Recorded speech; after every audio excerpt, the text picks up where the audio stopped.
Hello, friends. Welcome back to SWT English Learning.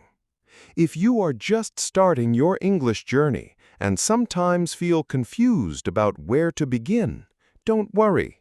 Today, I will give you a simple but powerful way to start. This method will help you move step by step without stress, and you may even find yourself enjoying the process. Let's get started. One of the smartest things you can do is learn with themes. What does that mean? A theme is simply a topic, something you can talk about in everyday life. For example, food, family, shopping, home, school, or the weather. Each of these is a different theme. Here's the secret. Choose only one theme each week, not 5, not 10, just one. When you focus on one topic, your brain makes stronger connections. You understand faster, remember better, and you don't feel tired. For example, let's say your theme this week is food.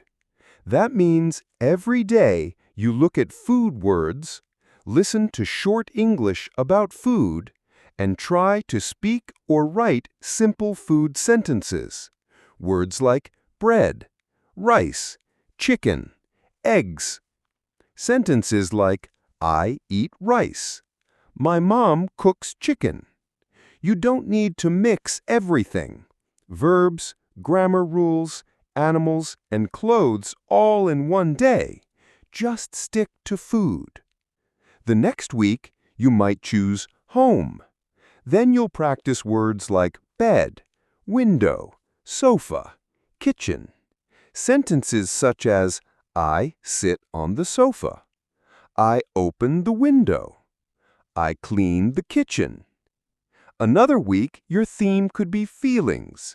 Happy, sad, excited, tired, scared. Sentences like, I am happy today. He feels tired. She looks excited. This style of learning may seem slow, but it's actually very strong. You are not rushing. You're building your English like building a house, one room at a time, one theme at a time. Here's a good tip. Write your weekly theme on paper or on your phone. After 10 weeks, you will know 10 themes. That's progress you can see, and it will make you feel proud. Now, let's add something very powerful to your learning: emotions. Emotions are your feelings: happiness, sadness, anger, excitement, nervousness, love. But why are emotions important for learning English? Because when you feel something, your brain remembers it better. Think about it. If you laugh at a funny English joke, you remember that sentence because it made you happy. If you hear a touching story about a family, you feel love, and those words stay in your mind longer. So, how can you connect emotions to English? 1. Watch short videos or movies. Don't just look for words. Feel the story. Notice the faces, the voices, the music. Even if you don't understand every word, the emotion will teach you. 2. Listen to songs in English. Music is full of feelings: love, hope, sadness, joy. Even one line that touches your heart can stay with you for years. 3. Read short stories. Even simple stories can surprise you, calm you, or make you curious. That feeling helps the words go deeper into your memory. 4. Talk or write about your own feelings. Say things like, I am tired. I feel happy. My friend is sad. When you use English to describe your real emotions, the words become part of your life, not just something in a book. Children learn like this, through connection and emotion, and you can too. Don't be afraid to feel when you learn. That emotion is not a distraction.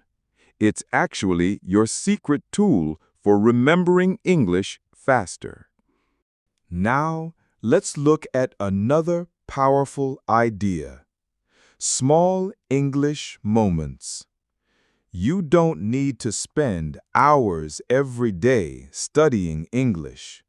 In fact, short moments are often more effective. Just 1 or 2 minutes at different times in the day can help you grow steadily. Imagine this. In the morning, while brushing your teeth, say one simple sentence. I feel sleepy.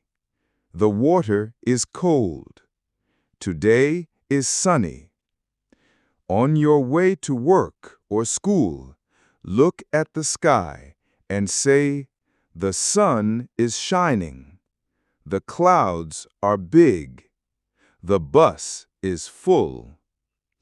At lunchtime, look at your food. I eat bread. The soup is hot. I like oranges. At night, before sleeping, review your day. I worked today. I called my sister. I read a book. Each of these is only a minute, but together they are powerful. 4 or 5 small English moments a day add up to a natural habit. Learning becomes part of your daily life, just like drinking water or brushing your teeth. And that, my friend, is the real secret. Many people think that learning English starts with a book, an app, or a classroom. But there's another way. Start with your own world. Your home, your kitchen, your street, your office, even your phone. These are the best classrooms. Why? Because they are real, and real things make learning stronger. Think about your morning routine. Do you make tea or coffee? Do you open the window? Do you check your phone? All of these are real actions. Now connect them to English. Ask yourself, what is this in English? What do I call this in English? Let's take an example. You open the fridge and see food. Stop for a moment. Look at one item and ask, what's the English word for this? If you know it, say it. If you don't, quickly check it. Just one word, maybe milk, cheese, butter, or tomato. That's enough for today. Tomorrow, another word. Slowly, you build. One word today, one word tomorrow. Over time, your vocabulary grows naturally. You can do the same outside. When you walk down the street, notice what's around you. A tree, a bus, a dog talking. If you know the word in English, say it in your mind or whisper it softly. If you don't know, check later. The key is to choose one word at a time, not 20. This way, English is not just something in a notebook. It becomes part of your life, connected to the world you see every day. That makes it easier to remember. And here's another tip. Speak out loud when you can. Words are not only for reading, they are for saying. Even if it's a simple word like cup or chair, saying it gives your mouth practice. Your tongue, your lips, your voice, they all learn too.